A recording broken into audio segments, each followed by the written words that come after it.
Welcome back. Let's get you now a story coming in from Karnataka, where the Bommai government has decided that they're going to be now releasing temples from government control, that the temples in the state will be run by devotees and by temple trusts. Now, the government hopes to pass the bill to free Hindu religious institutions in Karnataka before the next budget session of the assembly. This decision was taken at a BJP executive meeting held in Karnataka's Hubli. The Karnataka government hopes to lift rules under which temple managements have to essentially seek permission from the state to utilize their income for any development work of the institution. If passed, this law will allow temples in the state to manage their own affairs and to manage their own development. Karthik is joining us live from Bengaluru with more details on this. Karthik, good morning. Take us through some of the reactions that have come in on this decision by the Bommai government. Is the Congress and other opposition parties also on board?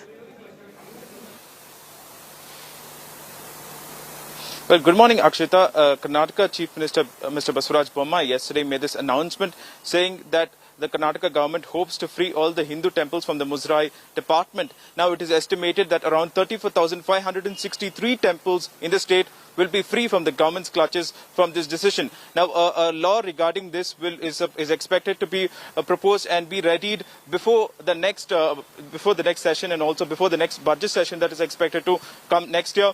Now, this comes at a time when now experts see this as the government is pushing the Hindutva plank ahead of the 2023 assembly polls. Now, earlier as well, the government has pushed similar bills, the anti-cattle slaughter bill and also the anti-conversion bill.